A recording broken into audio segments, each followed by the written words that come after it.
Okay, let's bring in retired Colonel E.J. Otero, who, by the way, was a former intelligence director of operations at CENTCOM. Thank you for your time. My pleasure. Thank you for having me here. How do you win the war on terror?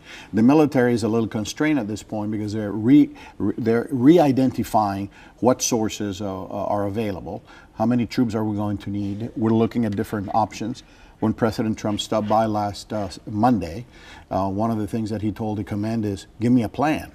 And even though the command is always working on a plan, when the president comes to your building and he tells you, give me a plan and this is what I'm looking at, it acquires a life of its own.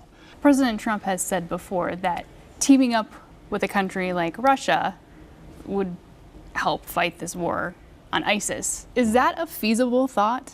Well, there's two ways to look at this.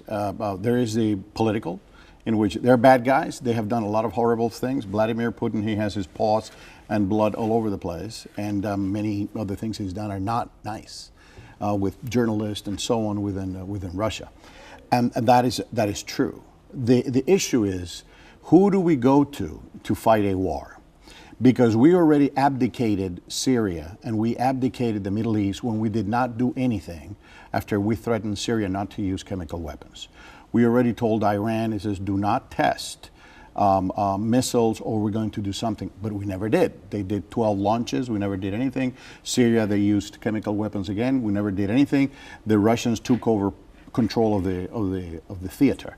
So the United States needs to decide, are we going to appeal to an informational relationship with the Russians, which we should have anyway, or are we going to be a partner fighting ISIS? But then when you say, I'm going to be a partner with ISIS with Russia, who runs the show? Because the rules of engagement for the United States are totally different than Russia's.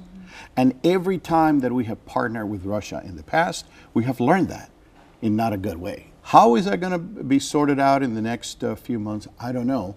But you cannot say no completely. There has to be a discussion with the Russians if the objective is to eliminate ISIS. Colonel Otero, thank you for your time. My pleasure.